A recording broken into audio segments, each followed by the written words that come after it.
Hi.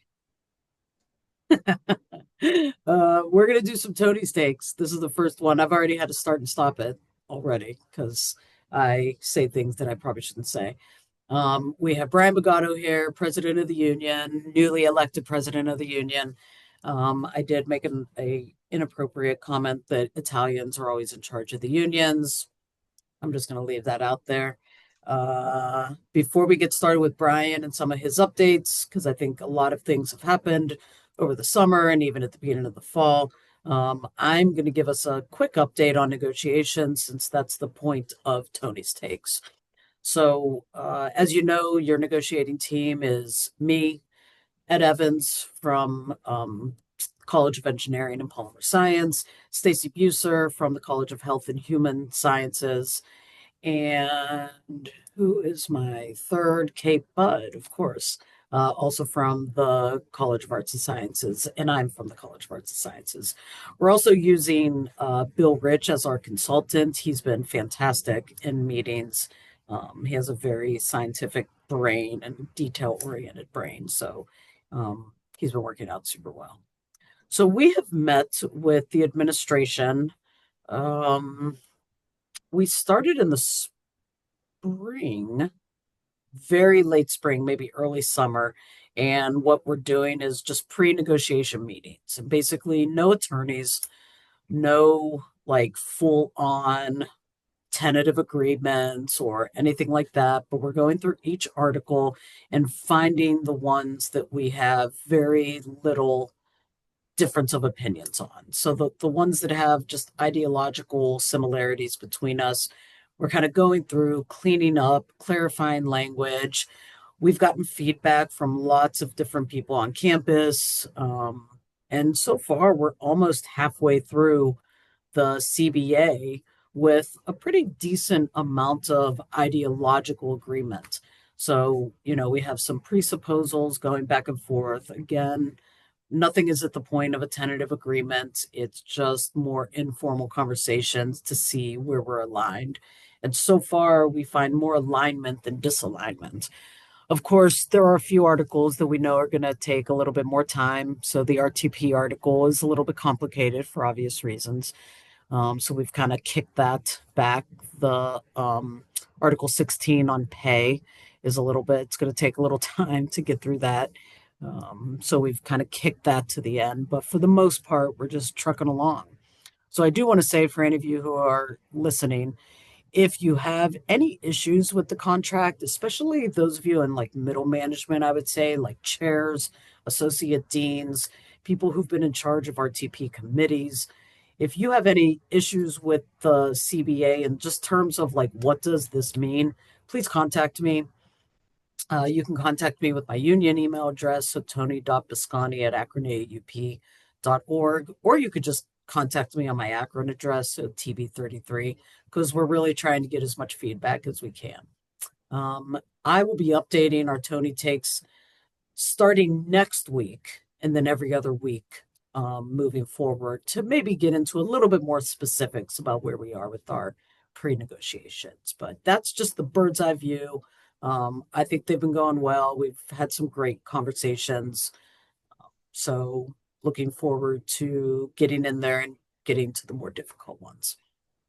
So I'm going to turn it over to Brian, who has been in lots of shared governance meetings, trying to get a handle on sort of how SB1 is being kind of implemented here at UA, and all things shared governance that you've been in the room where it happened. So, Brian, thanks for letting me talk to you.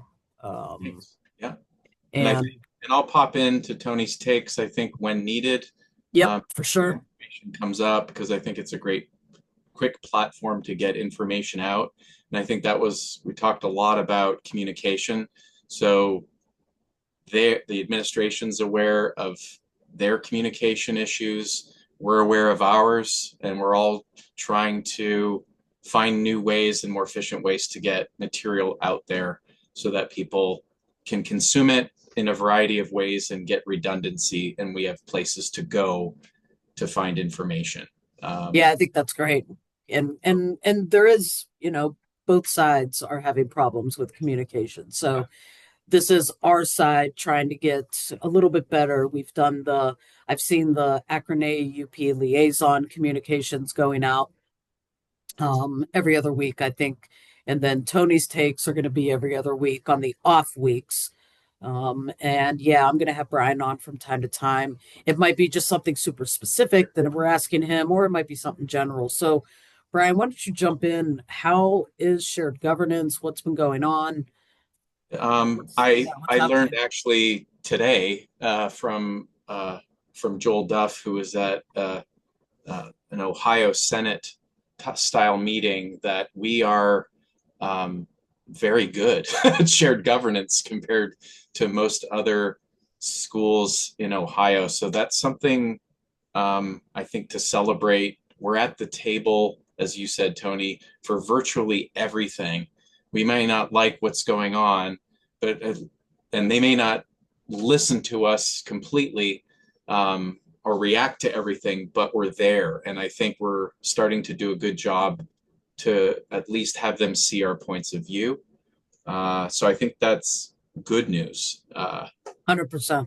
Yeah, I agree. I've learned that from OCA UP as well, and I bet you Evie could attest to this. When we look around the state, I don't think people are at the table as frequently as we are. And the union in particular has not always been at the table at UA. That was, if I had one kind of goal when I became president, it was to just kind of establish a relationship to the extent that we are considered one of the shared governance groups. And, we have University Council, of course, and we have Faculty Senate, but we acronym UP, and I would say Gary Miller was instrumental in that, just sort of getting us there and us working together. And I think RJ has continued it, Gwen has continued it, John was in favor of it. So I think everyone has put their stamp on. Again, even if we disagree, even if we don't like what we hear, we're there. They hear our viewpoint, And and they're very yeah, good at um, a lot of the issues aren't necessarily specific contract issues, but I'm still in the room with Angela and Tanya and really kind of echoing what they're trying to say for the betterment of UA. yeah, And RJ and Gwen have both agreed that they are going to be in the meetings together all the time. So it's not, I think during your time, they kind of split up. yeah. They did. We did. We had sort of a shared part of the meeting, and then we split up. And I think I would have preferred it probably together because then for sure that the right hand's talking to the left hand. When you have the president's office and OAA at the same time, you Yep. you hear their kind of shared And, vision or and voice. um, so far, I think the other two would agree that Gwen is really tackling the academic issues and RJ's really tackling the broader Yeah, non-academic issues. And they're so I think, you know, like or hate what we have coming, but I think we have a good basis to at least communicate with them if something's really bad, yeah, and stop and think before they make yet another colossal mistake. At least we have a chance to say something. So yeah, yeah. Yeah, I agree. So in terms of updates, I I think yeah, yeah, the biggest three updates are um, the first would be because of Senate Bill 1. We now have to do an annual performance review. And for this year, it looks like they're just going to use merit as a stopgap. Um, I haven't thought further, but members who want to express their opinion, there are some mumblings about possibly trying to use merit as the performance review moving forward. That might take some convincing because we would all like to just do one thing instead of two things, and make yet another thing that we have to do. So the point is, I know for a number of years when there were no raises, some faculty opted, myself included, to not do a merit raise because why? But I would say this year would be the year that you should do it because it's going to be part of the um, performance evaluation. And then Yeah. we'll have discussions about what are we going to do next year. Yeah, I mean, as we were talking about offline, I think if we, as the Labor Management Policy Committee that you and I are both on, we may want to really look at those merit policies of each unit, because I think if we could convince the administration that this is the information that SB1 is requiring, I, I don't think they would. I mean, I can't put words into their mouth as much as I'd like to, but if if merit covers what is required by SB1, I think we would have a very good argument for let's just use merit. One thing, we all already doing it. And I would second what Brian said. All of you listening, tell your colleagues everyone needs to do their merit this year. Yes. Um, And there might be a department or two that might have to tweak their guidelines for the following year if we're going to do this, obviously. yeah, for sure. But Yep. it's definitely something to think about. Um, Okay. the, the second thing would be PDLs or sabbaticals. Gwen has said that they're going to be looking at those very carefully with lots of scrutiny. So keep that in mind as you make your decision. She didn't say how many they were planning on awarding, but I could read that it's not going to be a ton. Um, I think that happened last year too. I think OAA's sort of position is if we have cut jobs, we've sort of begged people into retirement. It seems counterintuitive to then give out 15 PDLs. Um, yeah, we could talk about the merits of that argument if we won, but that's the bottom line. So I agree. it's a bit about Yeah, money too. So how much is it going to cost for the department to for replace? someone to, yeah, exactly. So that Exactly. they do look at that. So So, Brian, do they, in our PDL applications, does our chair write a letter of support? And would that be maybe in that chair's letter of support, like, hey, Toni isn't, Toni's just teaching a 400 level class. It's not required. We won't need anyone to replace her, blah, blah, blah. So, that's helpful, very okay. helpful. Okay. All right, Yeah. cool. Thanks. Careful with that language too. Like Toni's not needed, Yes, that's true. Toni is needed. Toni's needed but for all the we're things. okay with that. We can get by. Yes. We can We get could by. get by without replacing her for teaching this semester. Got it. Good. Devil's in the details. And then Hmm. the last thing would be about I um, talked to Gwen about RTP requirements that for, and again, I'm not familiar with all of the department RTP requirements. So I was sort of focusing on STEM in particular, and and of course my own department in biology, where um, a grant might be required to get to the next level. And in the face of the decimation of NSF and NIH and other granting agencies, how does that going to affect the process? And so her initial thought, she wants to think about it more, but her initial thought is to have departments re-examine their own RTP requirements in light of the current situation and the future to really maybe realign or tweak the requirements to be more realistic. Because the last thing we want is supporting and spending all this money on a new junior faculty, and all that's left is a grant, which now became possibly twice or three times as hard to get. They've got tons of pubs, all this stuff, and then they don't have that, and then we let them go is just such a waste, Yeah. um, especially if they're amazing. Um, Yeah. I think, you know, we're always, and I don't know if units understand this broadly. We're always able to update our RTP guidelines. And and I think they're due always in the spring. I forget which week. Ed would know this. knows all the Um, Ed Yes. knows all the dates.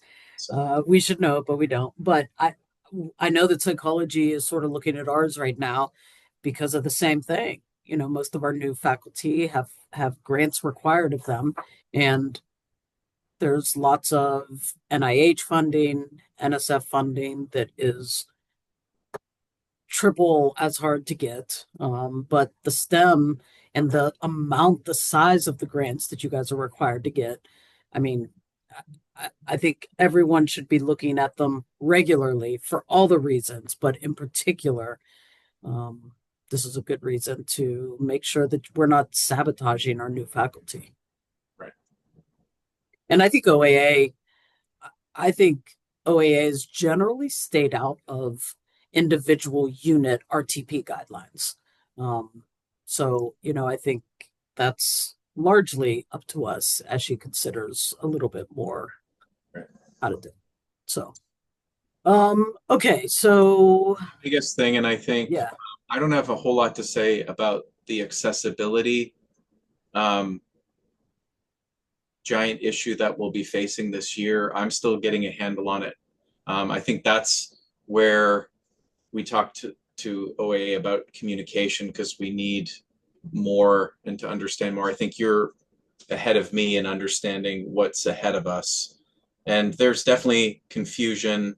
And uh, I think we just want to get a bit more organized on, what are the pitfalls, where's the work, and then what are the limitations? Because in my initial view of it, it looked like a daunting task, but we are supposed to be getting some help with files and things. It's just a matter of getting all those organized. And yeah, and I could say from my own work with OLS, online learning services.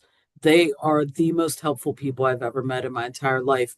And I just got an email. I was looking this up as you were saying this. So there is it's called UDX, Universal Design Experience Brightspace course. So if you look up UDX, I think one of the things, and they're making like almost like a fun game out of us making our Brightspace compliant. And I don't think the answer is post less on Brightspace, even though that might be our knee jerk response. I think we really want to try to give as much effort to this as we can. I do think hopefully there'll be more communications, but again, if you kind of look up at least in um, at UA, Universal Design Experience Brightspace, UDX, you should be able to find some information on that that's already out there. And I think partly because Brian, you had mentioned needing more information. And so I think it was pretty quick after that that we had sort of on all the bright space was pushed out um, that this type of thing. So that's just another point at which when we're able to have a seat at the table, we could ask for something and we get it responded to pretty quickly when we have the same goal. Because this is something that we all have the same goal. This is federal. This has nothing to do with, UA specifically. So yeah, I'm enrolling in the UDX Universal Design Experience course right now. And I can open the course from this page now. And it's I get points. That's all I know. I could earn badges and I could get points. And I like points and badges. So hopefully this will be fun. Yeah. Um, all right. Anything else you think for this first Tony's take that we should get out there? that's all I have for now. Okay, great. Then for those of you out there, I'm going to be doing another one a week from today. So that'll be on next Wednesday, and that'll be a little bit more. I may have Ed or someone from the negotiating team on, maybe Kate. And then it'll be every other week starting next week. So we're going to do 2 weeks in a row, then every other week. So, Brian, thank you for jumping on. I'm going to Thank stop you. our recording here.